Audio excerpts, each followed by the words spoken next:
la yadzuquna fiha bardaw wala syaraba illa hamiman wa gassaqa.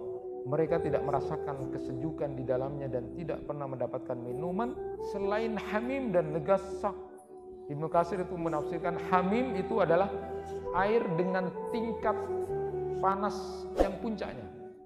Itu minumannya penghuni neraka. Tidak usah panas-panas banget sudah bakar kok mulut. Minum yang panas itu Pak. Itu yang hamim itu adalah air yang mendidih di puncak tertinggi panas. Wah gassak itu adalah sebaliknya, air yang paling dingin sekali, di titik paling dingin itu gassak, dan itu pun adalah terdiri dari kumpulan darah, nanah, keringat, air mata, luka orang yang menjadi penghuni neraka. Campur semuanya, nanah, darah, luka, keringat orang penghuni neraka, tapi dingin sekali. Itu gassak. Siapa yang mau? Orang yang panas dan sangat dingin di dunia saja minuman itu tidak bisa kita minum, apalagi kemudian kalau seperti itu. Tapi karena sudah tidak ada minuman lagi, karena butuh minumnya itu yang diminum, itu siksaan, dahsyat sekali siksaan, dan berbagai macam siksaan dan azab.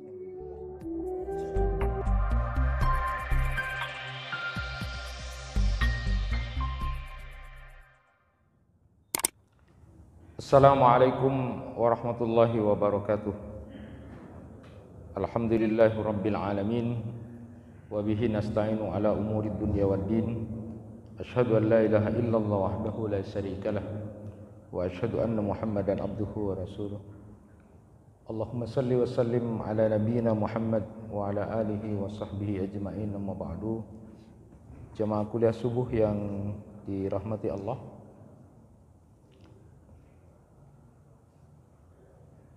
salah satu hadis Rasulullah SAW di musim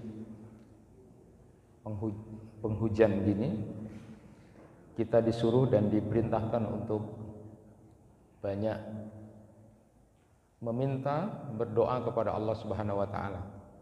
Karena ini adalah salah satu waktu yang mustajabah. Rasulullah SAW bersabda, "Utlubu istijabat ad-du'a ila salasin inda iltiqa'il juyus wa iqamatis shalah wa nuzulil ghais." Jadi ada 3 waktu yang kita mustajabah untuk berdoa. Yang pertama adalah saat bertemunya 2 pasukan perang. Ya, kalau suatu saat memang ada perang, ya itu adalah waktu yang mustajabah untuk berdoa. Yang kedua adalah wa iqamatis shalah, ya, saat salat mau didirikan, dan itu sudah kita sering sampaikan bahwa paling tidak di samping kita bertasbih dan beristighfar kepada Allah menunggu waktu salat itu, Rasulullah SAW ketika ditanya apa yang akan kita baca bainal adzan wal iqamah itu, Rasulullah memberikan jawaban, salullah al-afiyah, mintalah kepada Allah al-afiyah. Jadi menjelang mendirikan sholat, kita berdoa kepada Allah, diantaranya yang sudah pernah saya sampaikan, Allahumma inni as'alukal afiyah fid dunya wal akhirah, Allahumma inni as'alukal afwa wal afiyah fi dini wa dunyaya wa ahli wa mali wastur aurati wa amin rawati. Allahumma fat min baina yadayya wa min khalfi wa yamini wa an shimali wa min fawqi wa a'udzubika min adzabi an uqtala min tahti. Itu sudah sering dan harus kita baca. Karena menurut riwayat Ibnu Umar, doa ini tidak pernah ditinggalkan oleh Rasulullah, baik di musim pada waktu safar maupun pada saat mukim. Bahkan dalam keadaan perang maupun damai, Rasulullah selalu membaca ini. Dan doa ini luar biasa karena mencakup segala sesuatunya. Jadi memohon kepada Allah al-afiyah, keselamatan, terhindar dari bencana, bahaya dan penyakit, dan juga terhindar dari serangan musuh. Dan yang ketiga adalah inda nuzulil ghais, jadi pada saat turun hujan. Jadi pada saat turun hujan itu ada waktu yang luar biasa mustajabah kita berdoa kepada Allah. Silahkan minta kepada Allah apapun yang menjadi hajat kita.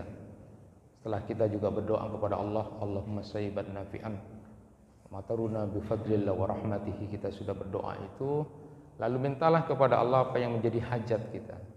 Di saat-saat hujan turun itu luar biasa. Kalau orang yang tidak memanfaatkan itu rugi sekali ya.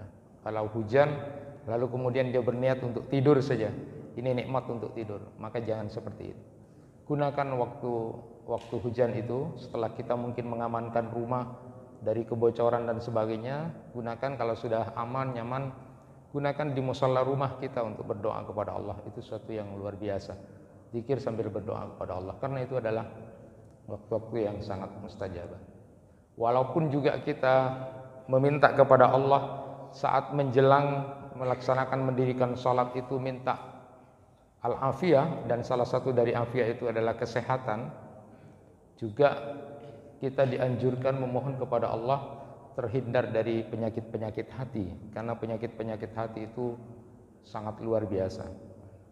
Makanya ketika ada seorang nenek yang sangat tua itu, nenek yang sangat tua, kurang lebih umurnya 100-an lebih, ketika ditanya apa rahasianya nenek kok begitu sangat sepuh gitu, lalu nenek itu menjawab dengan kalimat sederhana, taraktu al-hasada wa baqiya al-jasada. Aku meninggalkan hasad, lalu yang ada cuma jasad aja. Jadi tidak ada ini, ada kebencian, ada dendam, ada apapun itu tidak ada. Hati itu bersih, maka tinggal nyaman saja hatinya, fisiknya. Jadi aku tinggalkan itu, lalu kemudian aku cuma menjadi orang yang kemudian seperti yang kau lihat.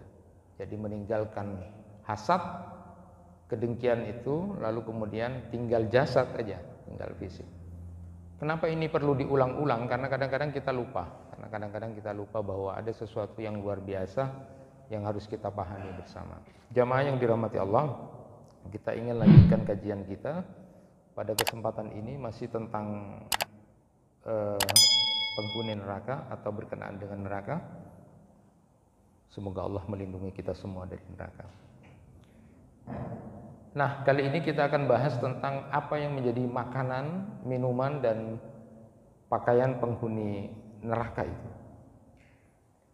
Kita memahami bersama bahwa dari ayat-ayat Al-Quran maupun hadis-hadis Rasulullah bahwa makanan, minuman, dan pakaian penghuni neraka itu merupakan salah satu azab dari Allah kepada penghuni neraka.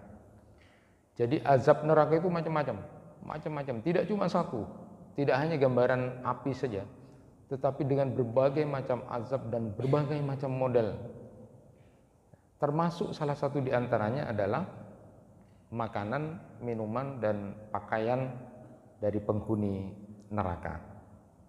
Nah, saya ingin sampaikan secara umum dulu bahwa saya rangkum dari berbagai ayat yang disampaikan di dalam Al-Quran itu, bahwa makanan penghuni neraka itu adalah zakum.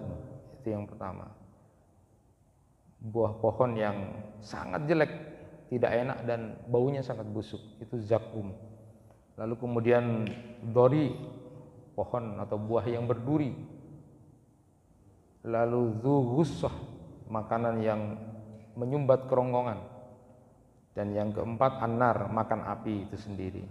Nanti kita akan bahas lebih dalam. Jamaah, jadi memang dahsyat sekali. Inilah yang membuat kemudian para sahabat, orang-orang saleh itu kemudian berpikir ketika ingat ayat-ayat neraka itu, mereka kemudian pingsan.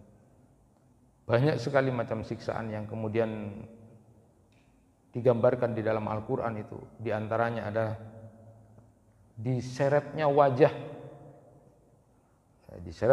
mereka ke neraka itu. Yauma yushabuna finnari ala wujuhihim, pada hari mereka kemudian diseret ke neraka pada wajahnya. Di dalam Quran surat Al-Qamar ayat 48. Di saat itu juga ada yang digiring dalam keadaan buta, bisu, tuli, di atas wajah mereka ke neraka jahanam. Dalam Quran surat Al-Isra ayat 97. Kemudian digambarkan pula di dalam Quran surat Al-Ahzab ayat 66. Wajahnya dibolak-balik di neraka tanpa dapat ditahan. Dibakar kulitnya, dihancur luluhkan, ditarik dan dikeluarkan ususnya. Allahumma ajinna minan nar, Allahumma ajinna. Dan secara umum juga ada yang sudah pernah saya sampaikan itu di dalam Quran surat Hud 106. Fa ammal ladzina syaqu fa fin nari lahum fiha zafirun wa syahiq. Adapun orang-orang yang celaka itu tempatnya di dalam neraka. Di dalamnya mereka mengeluarkan dan menarik nafas dengan merintih. Jadi zafir wa syahiq. Jadi kalau zafir itu mengeluarkan nafas itu dengan sesak, ada keterganjalan yang kuat. Lalu ketika juga syahiq itu menarik atau mengambil udara itu juga dengan begitu sangat tersendat-sendat. Jadi kalau COVID itu gambarannya begitu, kecil itu. Jadi narik nafas itu susah, lalu kemudian mengeluarkan nafas itu susah. Nah, orang-orang yang ada di neraka itu, penghuni di neraka itu juga jauh lebih sakit.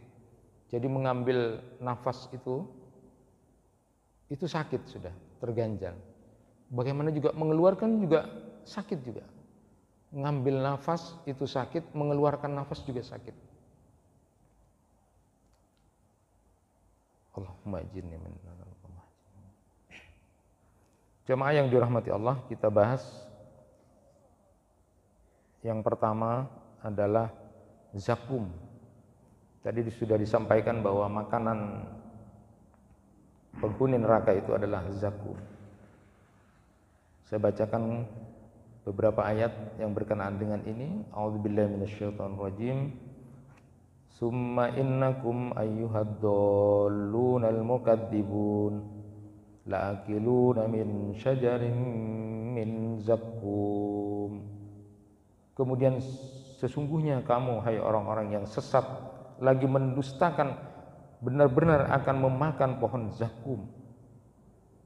Di dalam Quran surat Ad-Dukhan ayat 43-44 juga disebutkan itu.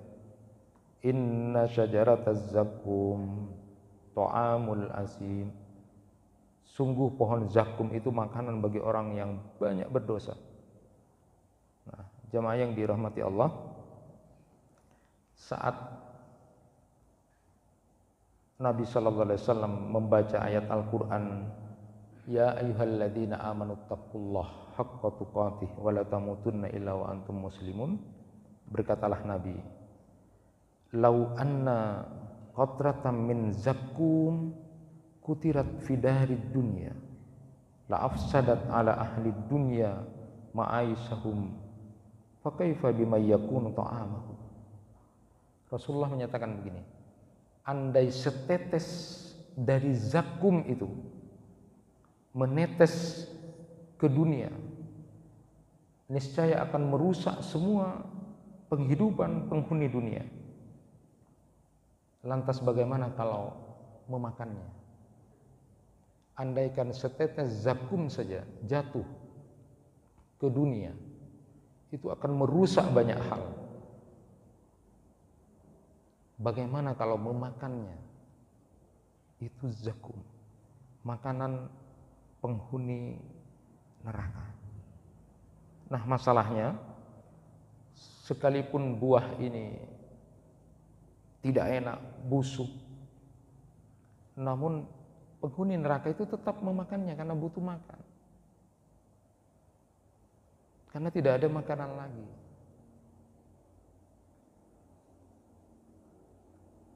Kemudian yang kedua, dori. Itu dalam Quran surat Al-Ghasyiyah ayat 6-7.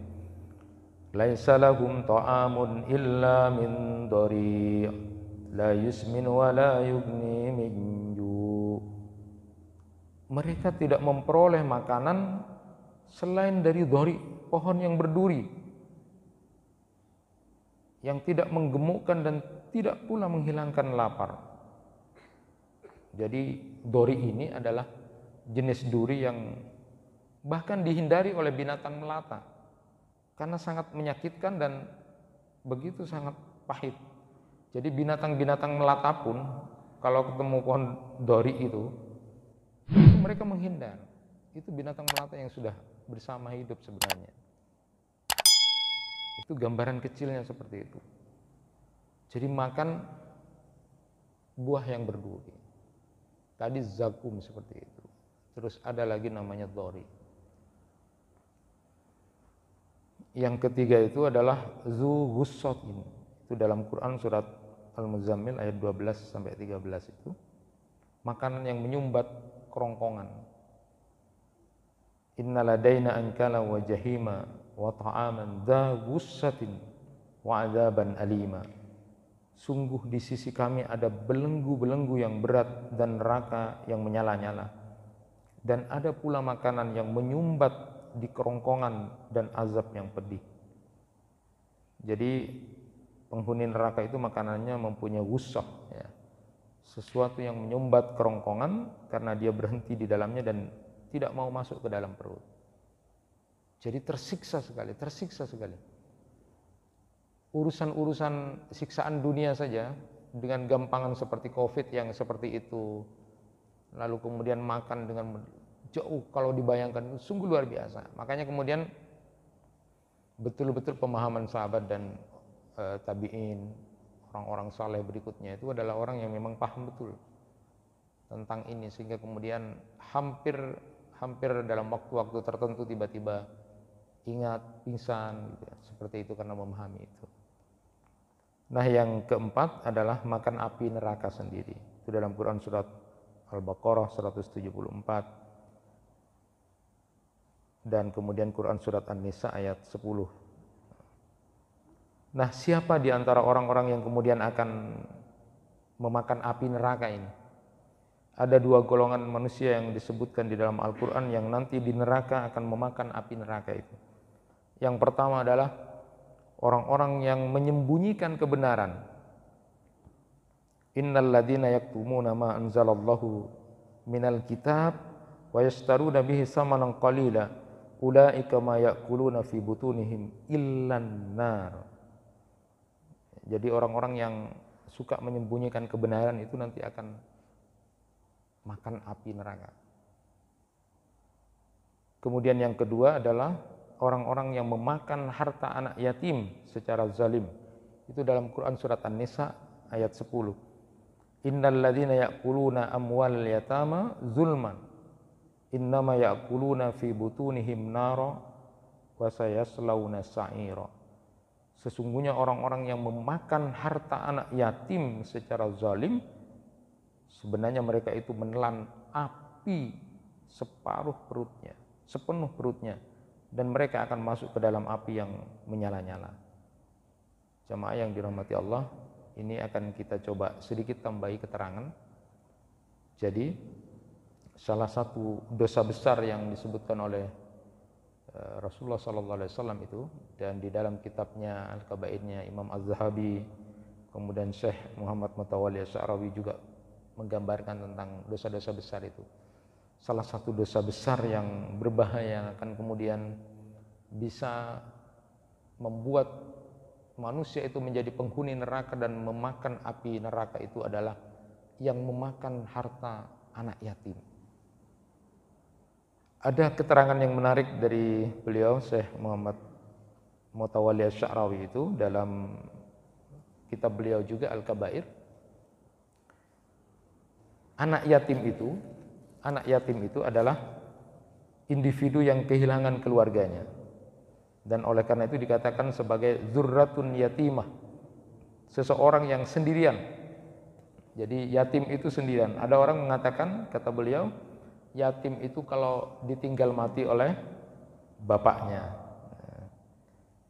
Nah, sebenarnya yatim ini semua punya, ya, manusia, lalu kemudian binatang dan burung juga yatim. Cuma beda. Kalau manusia itu yatimnya adalah ditinggal bapaknya, ditinggal meninggal oleh bapaknya. Lalu kalau binatang itu kalau ditinggal ibunya. Karena biasanya kalau binatang itu seperti ayam dan sebagainya, yang menjaga merawat nanti kalau sudah lahir adalah ibunya. Yang mengganggu itu akan diusir oleh betinanya, sang betina. Sang pejantan cuma cukup selesai ngasih membuahi betinanya lalu kemudian udah selesai. Tapi kalau binatang itu yatim itu kalau kehilangan ibunya. Lalu kata beliau kalau burung itu kedua-duanya itu disebut yatim kalau sudah bapak dan ibunya, karena yang merawat menjaga terus itu adalah burung itu dua-duanya. Jadi mulai membangun sangkar dan sebagainya itu semuanya dua-duanya. Jadi kalau manusia itu kalau kehilangan bapak, lalu kalau binatang itu kehilangan ibunya, kalau burung itu adalah bapak dan ibu, sehingga kemudian disebut inilah orang-orang yang sendirian, ya, perlu bantuan. Nah, jamaah yang dirahmati Allah, Allah Subhanahu wa taala mengatur itu, memberikan gambaran tentang anak-anak yatim itu. Bagaimana aturan orang yang kemudian menjadi wali anak yatim. Siapa yang ngurus hartanya, yang menjadi wali utama dari anak yatim ini diatur oleh Allah Subhanahu wa taala. Jangan sampai kemudian memakan harta anak yatim ini. Saya ingin bacakan beberapa ayat Al-Qur'an. Di dalam Quran surat An-Nisa ayat 2 disebutkan, wa atul yatama amwalahum wa la tatabaddalul khabisa bit-thayyib wa la ta'kulu amwalahum ila amwalikum innahu kana huban kabira. Dan berikanlah kepada anak-anak yatim yang sudah balik harta mereka, jangan kamu menukar yang baik dengan yang buruk, dan jangan kamu makan harta mereka bersama hartamu. Sesungguhnya tindakan menukar, memakan itu adalah dosa besar. Jadi kalau ada anak yatim kecil, pamannya misalnya menjadi walinya atau siapa yang menjadi walinya, lalu punyanya anak yatim ini, misalnya ada warisan kuda, atau sekarang misalnya ada sepeda motor bagus oleh bapaknya. Yang walinya ini sepeda motornya jelek, lalu kemudian yang wali ini pakai yang punyanya anak yatim itu terus dipakai, malah mau ditukar nanti. Kan anak yatimnya kan masih kecil ponakannya misalnya. Ini dosa besar. Apalagi kemudian mengambil hartanya anak yatim itu. Inilah orang-orang yang nanti akan makan api neraka itu. Ini tidak terasa banyak yang seperti itu. Padahal kesempatan untuk bisa bersama Rasulullah sallallahu alaihi wasallam nanti di akhirat di surga itu adalah orang yang mengurus anak yatim. Diberi kesempatan. Rasulullah sallallahu alaihi wasallam sampai mengatakan, saya dengan orang yang suka ngurus anak yatim itu seperti ini loh. Tapi jangan pernah kemudian menukar, mengambil, memakan harta anak yatim. Ini kesempatan sebenarnya yang diberikan. Tapi kadang-kadang ada orang yang seperti itu. Boleh tidak seorang wali, kalau kemudian yang walinya ini miskin misalnya, maka dibolehkan hanya mengambil seperlunya untuk pemeliharaan hartanya itu. Tidak untuk dimakan oleh walinya. Hanya sekedar yang diperlukan oleh wali itu. Nah, banyak sekali aturan-aturan yang disampaikan di dalam Al-Quran, bahwa nanti harta itu diberikan kepada anak yatim atau ponakannya yang yatim itu misalnya, atau siapa yang menjadi walinya itu pada saat sudah cerdas. Jadi kalau pakai standar umur, kalau dia sudah mau nikah, berikan hartanya. Kalau sudah mau nikah, atau sebelum nikah tapi sudah dirasa anak ini bagus, sudah bisa memanage keuangan, maka hartanya berikan semuanya. Jangan sampai mengambil. Bahkan seorang wali anak yatim itu akan bagus kalau harta anak yatimnya itu kemudian dikembangkan, tapi jangan diambil. Jadi misalnya bapaknya kaya, terus yang walinya omnya atau pamannya yang biasa saja. Nah, karena memang anak yatim itu masih kecil, belum bisa cerdas dan bisa memanage uang, jangan berikan dulu. Nah, pamannya bagus atau walinya itu kemudian mengembangkan uang ini, diinvestasikan pokoknya, tapi jangan diambil, bukan diniatkan untuk hartanya dia dicampur dengan hartanya dia, jangan. Ini punyanya ponakan saya misalnya. Dia usahakan terus, dikembangkan jadi banyak, nanti berikan sama anak itu kalau sudah mau nikah. Atau kemudian kalau dia sudah bisa memanage keuangan, ya, dengan posisi yang sudah bisa dianggap cerdas. Itu di dalam Al-Quran. Sekali lagi, jangan sampai mengambil, menukar harta anak yatim, karena itu adalah dosa besar. Saat sedikit pun mengambil itu, seolah-olah dia memakan api neraka seluruh. Hati-hati. Kalau kita kemudian diberi kesempatan untuk mengurus anak yatim, itu kesempatan sebenarnya. Rasulullah menyatakan ana wa kafilul yatim fil jannah hakada. Ya, seperti ini. Nah, memang besar godaannya untuk masalah harta ini bagi orang yang menjadi wali, itu besar. Bisa menukar, bisa kemudian Arya kan engkau saya ngalaku apa segala macam. Hati-hati. Dosa besar, hubang kabira. Oleh karena itu kita kemudian sedikit memahami bagaimana kalau mau makan, doanya mau makan. Allahumma barik lana fima razaqtana, lalu disambung dengan wakina adzabannar. Kita coba renungkan apa hubungannya dengan wakina adzabannar. Ya Allah, berkahilah apa yang diberikan ini, rezeki yang akan kita makan, yang dihidangkan itu. Allahumma barik lana fima razaqtana. Jadi ingin makanan yang kita makan itu bisa memberikan keberkahan kepada kita, tapi kemudian tiba-tiba wakina adzabannar. Hati-hati. Bisa jadi di makanan itu justru akan membuat kita seolah-olah dalam gambaran Al-Qur'an tadi memakan api neraka. Perut kita diisi sepenuhnya dengan neraka karena persoalan makanan itu. Jadi kalau ada ungkapan siapa Anda adalah apa yang Anda makan. Ya, jadi kalau orang berpikir seperti itu, yang diperintahkan di dalam agama itu adalah memakan yang halal dan thayyib, ya. Jadi itu nanti ada bahasan khusus tentang halal. Ya, paling tidak halal lidzatihi, memang barangnya halal, lalu kemudian halal bighairihi, halal dengan cara mendapatkannya. Lalu thayyib, makanan yang akan kita makan itu adalah makanan yang berstandar higienis dan bermanfaat buat kita. Jadi yang kita makan itu adalah halalan thayyibah, itu dalam Al-Qur'an. Jadi yang halal zatnya, lalu kemudian halal juga cara mendapatkannya. Jangan sampai kemudian memakan harta anak yatim. Maupun secara umum disebutkan bahwa semua yang didapat dari hal yang tidak halal, mulai dari mencuri, korup, mengambil haknya orang lain, dari pungli, dari merampok, dari menipu, dari curang dalam berdagang, habis itu. Anda adalah apa yang Anda makan. Itu ungkapan, ya, salah satu ungkapan. Nah, khusus makanan ini sedikit saya sampaikan, dan ini sudah pernah disampaikan juga oleh yang lain. Cerita masyhur ketika Imam Syafi'i berkunjung ke rumahnya Imam Ahmad, dan ketika sudah waktunya makan malam itu, sudah makan malamnya lahap itu. Imam Syafi'i lahap sekali, banyak makan. Karena Imam Ahmad itu punya seorang putri solehah, sering diceritakan oleh Imam Ahmad, punya guru, punya sahabat Imam Syafi'i yang cerdas, alim dan sebagainya. Lalu kemudian putrinya Imam Ahmad ini selalu mengamati apa yang dilakukan oleh Imam Syafi'i ketika berkunjung ke rumah Imam Ahmad, ke rumahnya itu. Di situ pada saat makan malam itu lahap sekali. Lalu kemudian setelah itu selesai masuk kamar, ya berbaring, tapi tidak tidur sama sekali beliau. Tapi tidak sholat malam.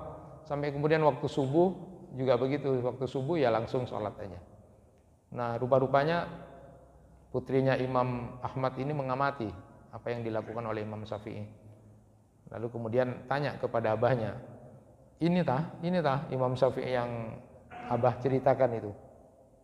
Iya benar. Kenapa? Katanya.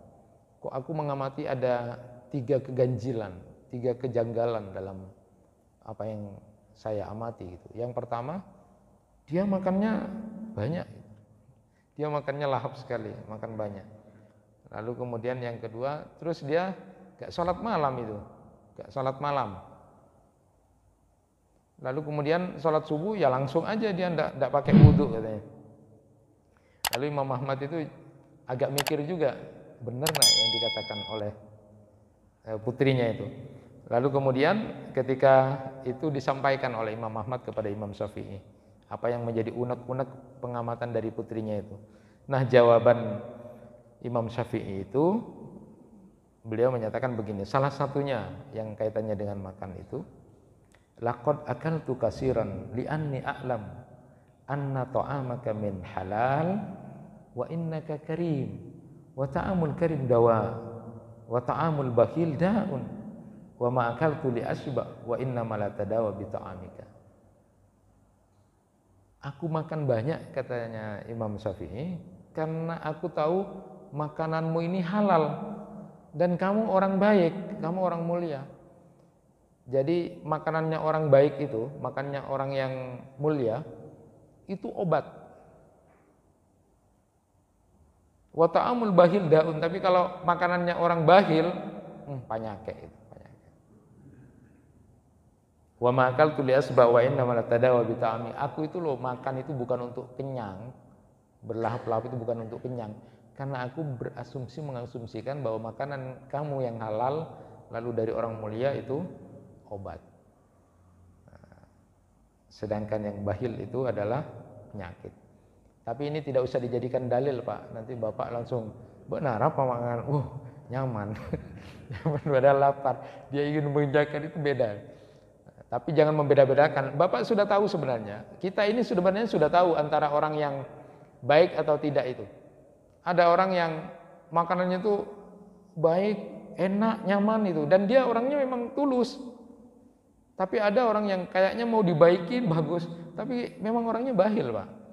Nah, makanya kalau didasarkan pada ini, kalau kira-kira tahu, wah, dia orang bahil ya, terpaksa. Tapi lalu kemudian ceknya banyak makan. Tapi tidak usah bilang, apa mak tak banyak? Bahil, Pak. Wah, itu berarti keliru dalam person. Jadi lihat personnya itu yang mulia orang baik ya, sudah senang, Pak. Kalau diajak orang baik makan, senang. Ya, tapi kalau diajak orang yang bahil, tapi tidak usah menilai karena superioritas merasa bahwa kita lebih baik dari dia itu kejelekan. Amal kita jadi terhapus gara-gara itu. Tapi paling tidak Bapak dan Ibu pakai zauk aja, pakai rasa saja. Oh, ini orang baik. Saya senang gitu. Makan yang lahap. Jadi kalau ada seseorang yang makan kok nyaman makan lahap, alasannya apa? Bomben banyak, jangan oleh banyak makan. Nikah, saya ngajak nyaman. Tapi katanya Imam Syafi'i, aku bukan makan banyak itu bukan karena ingin mengenyang-kenyangkan, bukan, karena memang saya akan jadikan ini obat. Lalu kemudian yang lain dijawab pada waktu tidur, kenapa tidak sempat sholat malam, karena beliau berpikir tentang tiba-tiba banyak ayat-ayat Al-Quran yang dia kemudian pahami dan itu berkaitan dengan hukum-hukum agama, fikih, lalu kemudian tidak sempat tidur. Tidak sempat tidur karena tidak tempat bangun untuk sholat karena mikirkan 72 persoalan fikih itu. Ya, mungkin Imam Syafi'i juga karena di tempat yang tempatnya Imam Ahmad, jadi banyak ilmu yang kemudian dia tidak sempat sholat malam. Karena lebih jauh memikirkan ilmu-ilmu untuk masyarakat. Apa ini pemecahan masyarakat kalau punya masalah gini terus itu banyak. Sampai kemudian aku sholat subuh dan aku tidak berwuduk lagi karena wuduk yang dipakai waktu sholat isya itu dipakai untuk sholat subuh karena aku merasa tidak tidur. Jadi tidak tidur Imam Syafi'i itu walaupun baringan. Jadi berpikir tentang itu. Ada 72 masalah fikih yang kemudian tidak tidur, tidak sempat tertidur, lalu kemudian juga tidak sholat malam. Lalu kemudian subuh jadi wuduk yang isya itu dipakai untuk subuh. Dan aku merasa tidak pernah ada yang membatalkan wudhu. Jadi langsung ya terjawablah semua keganjalan yang dilihat oleh putrinya dari Imam Syafi'i, dan ketika disampaikan oleh Imam Ahmad kepada Imam Syafi'i jawabannya seperti itu. Nah, pelajaran diantaranya buat kita adalah makan makanan yang halal dan thayyib itu, baik halal zatnya itu, barangnya memang halal lalu kemudian dari pendapatan cara mendapatkannya itu halal lalu kemudian thayyib. Thayyib itu maksudnya adalah sesuai dengan standar dirinya gitu ya. Karena ada makanan halal tapi tidak thayyib pada seseorang. Jangan itu. Jadi makanannya halal tapi tidak thayyib. Makanya dokter itu kadang-kadang menganjurkan ini boleh dikonsumsi, ini tidak boleh. Ini boleh, ini tidak boleh. Tapi itu juga merupakan, ya kalau saya lihat ini sudah gambaran juga. Ada orang kaya raya, saya pernah di Malang itu, orangnya kaya raya, punya hotel besar, dia membangun seperti itu, tapi dia kena penyakit. Kena penyakit itu tidak boleh makan sembarangan, jadi makannya ditakar gitu kan, pakai ditakar sebagainya, itu orang kaya raya. Itu yang diundang itu orang-orang yang tidak punya itu makan selahap-lahapnya itu. Jadi itu kenikmatan tersendiri. Nah, berkah itulah yang kemudian makanya Allahumma barik. Kita mohon keberkahan. Berkah itu adalah khairun ya'ti bi khairin. Makanya kalau Imam Syafi'i itu mengatakan tadi itu, saya makan karena ini akan ada berkah dari orang baik, harta yang baik, segala macam pasti akan memberikan kebaikan. Khairun ya'ti bi khairin, itu namanya berkah. Ya, keberkahan itu menjadi sangat penting. Tetapi memang diingatkan oleh Allah Subhanahu wa taala di dalam Al-Qur'an itu, A'udzubillahi minasyaitonir rajim, fakulu mimma razaqakumullah halalan thayyiba washkuru nikmatallah in kuntum iyyahu ta'budun. Maka makanlah yang halal lagi baik dari rezeki yang telah diberikan Allah kepadamu dan syukurilah nikmat Allah jika kalian benar-benar hanya kepadanya menyembah. Nah, ini di dalam Quran surat An-Nahl 114. Jadi menikmati karunia Allah dengan makan makanan atau minuman yang halal dan thayyib itu, kemudian dilanjutkan dengan bersyukur kepada Allah, itu tanda, itu indikasi beribadah kepada Allah dengan benar. Jadi Quran surat An-Nahl ayat 114. Jadi tanda ibadahnya seseorang itu tauhidnya kuat, beribadahnya bagus kepada Allah karena dia makan makanan yang halal dan thayyib. Lalu kemudian dia bersyukur kepada Allah atas nikmatnya yang diberikan Allah kepada dia. Itu tandanya indikasi bahwa dia beribadah dengan baik. Tapi kalau ada orang suka makan makanan yang haram, suka makan yang subhat, tidak mikir-mikir, dia beribadah kepada Allah, menyembah Allah, itu berarti kontradiktif dengan apa yang dilakukan. Tanda orang itu menyembah Allah satu-satunya, tanda orang itu kemudian tauhidnya kuat adalah saat dia makan makanan yang halal dan thayyib dan bersyukur kepada Allah. Jadi tidak kontradiktif, ya, tidak kontradiktif. Itu tanda indikasi bahwa dia beribadah kepada Allah dengan benar. Ya. Sebagaimana sabda Nabi Sallallahu Alaihi Wasallam, "Laisa ba'dal halal at-thayyib illal haram al-khabis." Setelah yang halal dan thayyib itu tidak ada lagi selain haram dan yang buruk, al-khabis ya. Jadi saya itu baca kitabnya Syekh Al-Fauzan itu, Al-At'imah wa Ahkamus Sayd wa Dabah itu, yang berbicara tentang fikih makanan itu luar biasa. Beliau menjelaskan lebih detail lagi makanan-makanan dan minuman-minuman, binatang-binatang apa yang bisa kemudian kita makan. Itu harus kita pelajari secara khusus. Insya Allah nanti yang bagian fikih saja. Nah, di mukaddimah kitab itu diingatkan bahwa ini cerita yang sudah masyhur juga, bahwa ada seorang yang berdoa kepada Allah Subhanahu wa taala, lalu kemudian dia gambarannya dari perjalanan, lalu kemudian lusuh gitu ya, lalu kemudian mengangkat tangan mengatakan ya Rabb, ya Rabb, Tuhan, Tuhan, meminta kepada Allah. Tapi kemudian diceritakan oleh Rasulullah SAW bagaimana dia akan dikabulkan doanya kalau makanan dia, minuman dia, pakaian dia semuanya ada dari yang haram. Jadi kalau makanan-makanan kita kemudian haram, efeknya paling tidak akan mental dan jiwanya tidak bagus. Jadi kalau jiwa dan mentalnya itu kok tidak bersih, itu dicek makanannya. Yang kedua, bisa jadi juga dari akhlaknya. Bisa jadi juga ketidaktaatannya kepada Allah. Pemberontakannya karena dari makanan-makanan yang haram. Jadi kalau orang-orang itu malas untuk taat kepada Allah, malas, tidak ada diberikan kemudahan, itu cek makanannya. Terutama bukan di zatnya ya, karena makanannya pasti halal yang enak-enak gitu. Tapi cek dari bighairi, jadi dapat dari mana? Dapat dari mana harta itu, kehalalannya.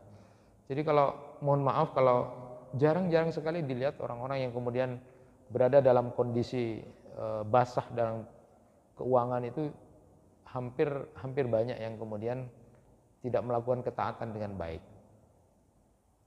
Tetapi tidak boleh sekali lagi menjustifikasi, karena memang ujiannya berat di situ, akan punya pengaruh besar karena tidak ada keberkahan. Ya.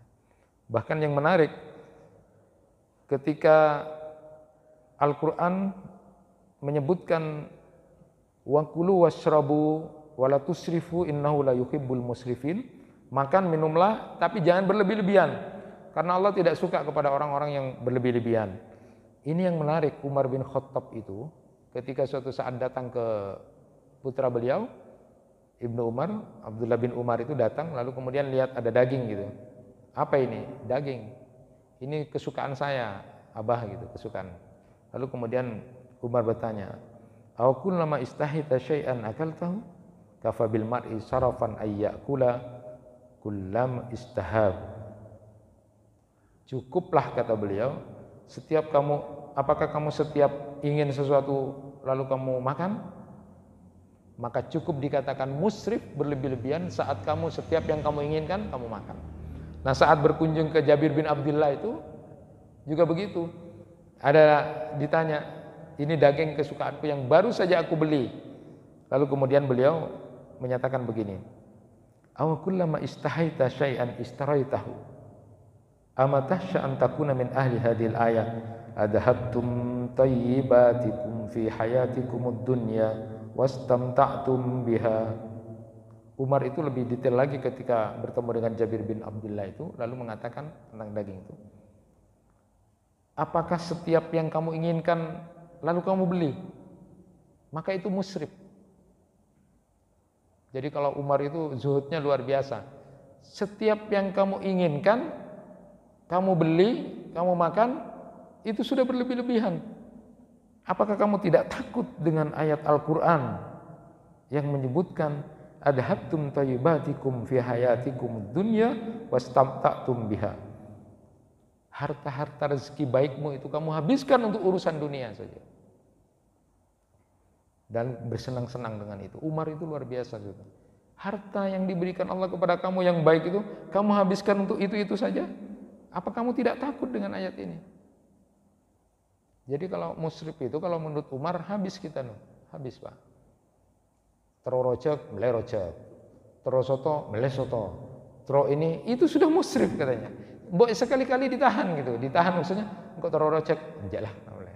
Engkau terosoto, anjaklah musrif. Sesekali ditahan. Tapi kalau setiap yang kita inginkan dibeli, dimakan, wah hebat itu. Itu saja sudah musrif. Padahal kita itu kan kadang-kadang bilang tampona tero gitu. Tero. Tapi kalau menurut Umar sudah habis tuh. Umar itu begitu sangat hati-hati. Sehingga kemudian kalau para sahabat ini berurusan dengan kalimat-kalimat atau berita-berita neraka itu luar biasa. Umar kan dikenal begitu. Dia kemudian mengatakan, kalau Nabi Muhammad mengatakan semua umatku akan masuk surga kecuali satu, Umar itu sekelas Umar lalu mengatakan, aku takut yang satu itu aku, katanya Umar. Itu Umar. Kita ini siapa? Umar saja berpikir begitu. Kalau nabiku mengatakan semua umatku akan masuk surga kecuali satu, aku takut yang satu itu aku. Kalau Abu Bakar As-Siddiq itu dengan katakan yang perkataannya berkaitan dengan neraka, andaikan kakiku yang kanan sudah ada di surga, lalu kakiku yang satu belum ke surga, maka aku belum merasa aman dari makar Allah. Aku belum merasa aman dari rencana Allah. Itu Abu Bakar. Umar pernah juga seperti itu, pingsan. Bagaimana dengan kita? Bukan siapa-siapa. Kadang-kadang kita tidak pernah, gitu, naudzubillah. Nah, jamaah yang dirahmati Allah, saya lanjutkan sedikit, saya singkat saja. Jadi apa minuman? Kalau tadi adalah makanan. Sekarang apa yang menjadi minuman dari penghuni neraka itu? Yang pertama disebutkan adalah hamim, ghassak. Itu dalam Quran surat An-Naba 24 sampai 25. Sering sudah kita dengar juga para imam membaca ini. La yadzuquna fiha bardaw wala syaraba illa hamiman wa ghassaqa. Mereka tidak merasakan kesejukan di dalamnya dan tidak pernah mendapatkan minuman selain hamim dan ghassak. Ibnu Katsir itu menafsirkan hamim itu adalah air dengan tingkat panas yang puncaknya. Jadi kalau puncaknya panasnya air itu adalah hamim. Jadi kalau berapa derajat, itu puncaknya sudah, yang paling tinggi puncak panasnya itu adalah al-hamim. Itu minumannya penghuni neraka. Tadi makanannya, Insya Allah. Minumannya orang yang penghuni neraka itu hamim. Orang kita tidak usah panas-panas banget sudah kebakar kok mulut. Minum yang panas itu Pak. Itu yang hamim itu adalah air yang mendidih di puncak tertinggi panas. Ghassak itu adalah sebaliknya. Air yang paling dingin sekali. Di titik paling dingin itu ghassak. Dan itu pun adalah terdiri dari kumpulan darah, nanah, keringat, air mata, luka orang yang menjadi penghuni neraka. Campur semuanya, nanah, darah, luka, keringat orang penghuni neraka, tapi dingin sekali. Itu ghassak. Siapa yang mau? Orang yang panas dan sangat dingin di dunia saja, minuman itu tidak bisa kita minum. Apalagi kemudian kalau seperti itu. Tapi karena sudah tidak ada minuman lagi, karena butuh minum, ya itu yang diminum. Itu siksaan itu memang. Dahsyat sekali siksaan. Dan berbagai macam siksaan dan azab yang diberikan kepada penghuni neraka. Allahumma ajirna minan nar. Allahumma ajirna minan nar. Allahumma ajirna minan nar. Kemudian yang kedua, sodid. Sodid itu ada yang menafsiri muntah darah, cairan daging, kulit dari penghuni neraka. Miwarai jahannam wa yusqa min ma'in sadid yatajarra'uhu wa la yakadu yusighu. Di hadapan ada jahanam dan dia akan diberi minuman dengan air nanah. Diminumnya air nanah itu dan hampir dia tidak bisa menelannya, dipaksa karena memang butuh. Karena butuh minum. Akhirnya terpaksa minum itu. Nah, jamaah yang dirahmati Allah, terakhir saya singkat-singkat saja, lalu terakhir ini pakaian penghuni neraka. Jadi diambil dari kitabnya Syekh Ali Muhammad As-Sallabi itu, Al-Iman Biyaumil Akhirah. Pakaian yang akan dipakai oleh penghuni neraka itu adalah pakaian yang tercabik-cabik, terpotong-potong dari tembaga api, dari ter api itu. Quran surat Ibrahim ayat 50. Sarabiluhum min qatiranin wa taksa wujuhahum nar. Pakaian mereka adalah dari ter, dari pelangkin belikir itu, dan muka mereka ditutupi oleh api. Jadi pakaiannya itu adalah sarabil itu kan jamak dari sirbal ya, artinya kemeja, baju gamis gini, tapi itu yang tercabik-cabik dari tembaga ter. Aspal lah kalau bahasa dunianya itu gambarannya, walaupun itu aspal itu kecil karena ukuran dunia, tapi ter tembaga di akhirat itu dipakai. Apa ndak tersiksa itu? Semuanya seperti itu. Itu pakaiannya. Nah, berkait dengan pakaian ini, berkait dengan pakaian penghuni neraka, paling tidak kita harus jauhi 4 hal yang disampaikan oleh Rasulullah sallallahu alaihi wasallam.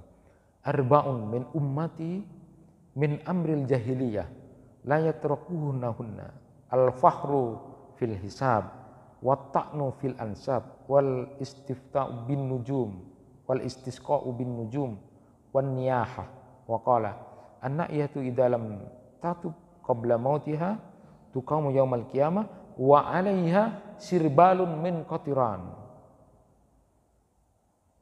wa dir'un min harab.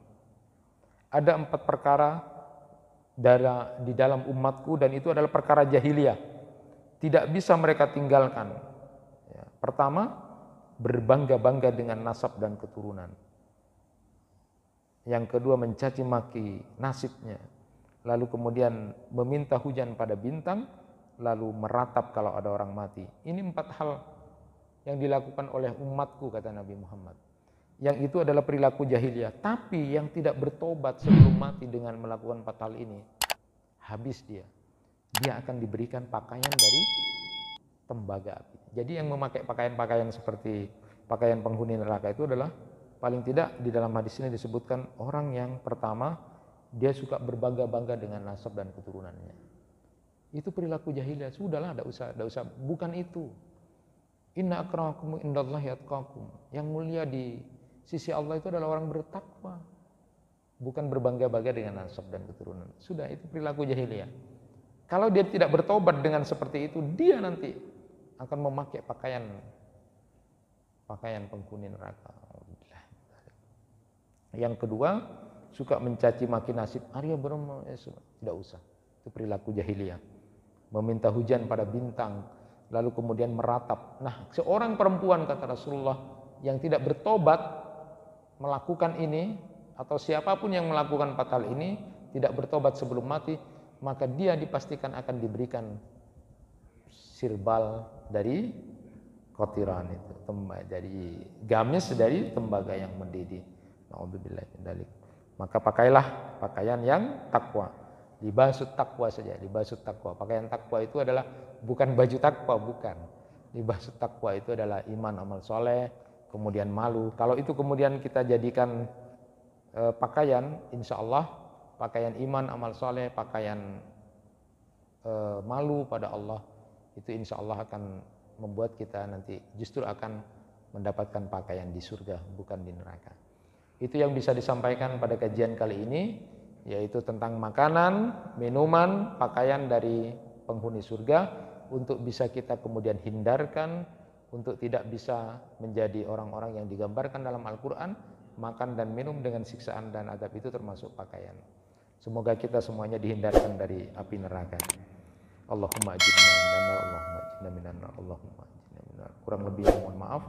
Wassalamualaikum warahmatullahi wabarakatuh.